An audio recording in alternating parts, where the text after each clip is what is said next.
All right, where are my beginner and intermediate guitarists at? You have to know the notes on the fretboard much better than you do.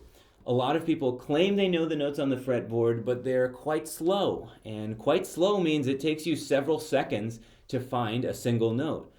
That may seem like it's quick, but it's not quick enough to read it off the page. And when you read music and you learn music, you have to make very complicated decisions very quickly about right hand fingering and left hand fingering and all of the different kind of variations that you might have. That if it's taking you several seconds to find a single note, that is way too slow, and that's never going to work. So here is a 30-day plan, and this is not like one of those 30-day plans to have abs. This is a real 30-day plan that is going to work. We're going to learn all of the notes on the fretboard in the next 30 days. Here is week one. Here's what you need to practice. You need to review the open strings through the third fret. So this is the first position of the guitar, or also the open position. So we're going to start with the mnemonic for the open strings because that is going to be a good reference for all the notes we need to find through the third fret. So the open strings are as follows. Every alien does go by earth. So that is EAD, GBE, low to high. Now we're going to go through the notes of the musical alphabet, and we're going to do the natural notes, and we're also going to do the flats and the sharps. So we're going to start on A. We're going to play all of the A's that we can find through the third fret. So we're going to play open A, and then A on the second fret, third string, then A sharp, B flat for the next note, A sharp, first fret, fifth string, A sharp, third fret, third string. Then you're going to go through the rest of the notes. And you're going to go through about 3 cycles of that per day, and you're going to try to do that for the entire week. And if there's anything that's particularly slow, you might want to give that a little bit more time and repetition, but just going through those 3 cycles is going to be highly beneficial. For week number 2, you're going to move through the 4th and 7th frets. You're going to review what you've done from the open strings to the 3rd fret, but your focus is going to be 4 through 7.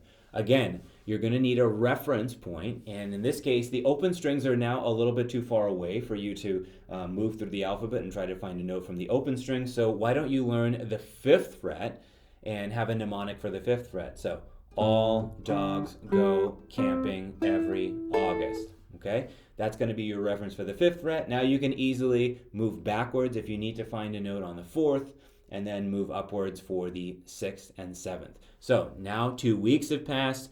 Now you know all the notes through the 7th fret very well. Now we need 8 through 12. And to get 8 through 12, we're going to use the 12th fret as our reference fret.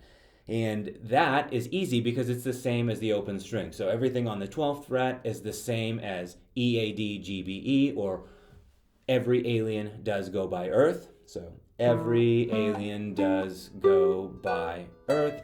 Again, we're going to move through the 12 notes of our chromatic scale and find all of the variations from frets 8 through 12. Take some time to also review frets open through the 7th when you do that. 3 weeks have passed. Now you're in the last week.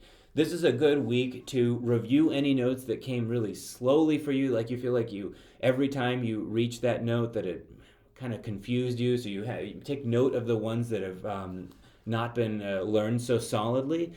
And now the remainder of the time you're learning the notes past the 12th fret. But this is actually the easiest week because you've already put in the work here in the open position, and the notes past the 12th fret, 13th fret, 14th, are actually the same. They're just an octave higher than frets 1 and 2.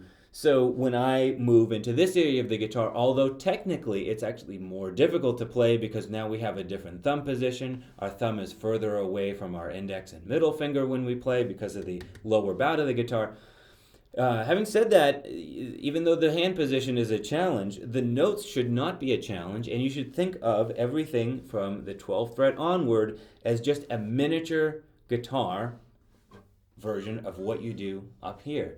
And it's literally exactly the same. It's sometimes helpful for many guitarists to have markings on the guitar. I like to put my markings on the 5th fret and the 7th fret, and then an octave higher past the 12th fret here. And I find that to be really helpful. I just can now visualize literally one fretboard here and then another fretboard here. So I kind of split it in two that way.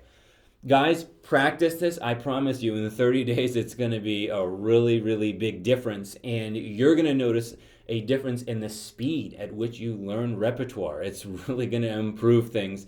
And you're going to feel more confident. You're going to feel more confident about sight reading. Now that opens up a lot of opportunities. A lot of people are, they're afraid to perhaps play in guitar ensembles with friends or other amateur players or something like that because they're not confident with their sight reading ability. And now you have that. You have everything that you need from the fretboard to improve in that skill. And I promise you that anybody can do this. This is not one of those talent-based skills that we're talking about. It's not some kind of a miracle in learning this. Everybody can do this. If you put in the time and you put in the repetition, you will be able to do this, I promise you. Okay, we reached the end of the video, but before we go, I want to talk about the beautiful guitar that I've been using in this video. This is the Magistral D-C by Manuel Rodriguez. If you're looking for a guitar that's under $700 but it looks and sounds like a professional guitar, this is it. I've been searching for a guitar like this for a long time, and it was a long time coming, but I finally found one this year. So grateful to play this guitar. This is a guitar that has a Spanish heel build, which means that the guitar was built with the body around the neck of the guitar. So some cheaper manufacturers are just going to glue the neck on. And the Spanish heel design is actually something that Antonio Torres started. Antonio Torres is the grandfather or the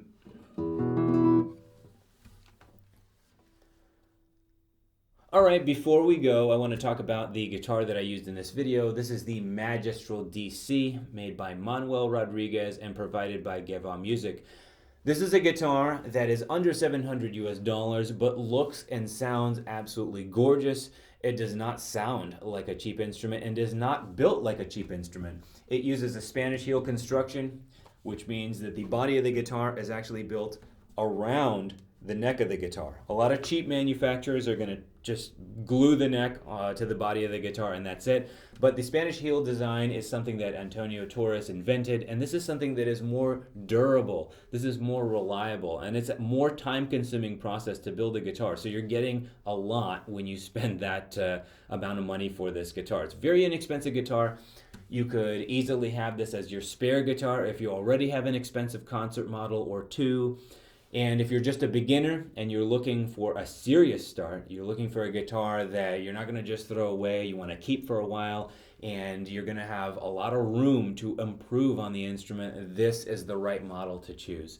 All right, guys, until next time, thanks so much for watching this video. And just send me some of your feedback, send me some of your questions and stuff, and I'd love to talk to you about it and perhaps cover it in the next video. Thanks so much.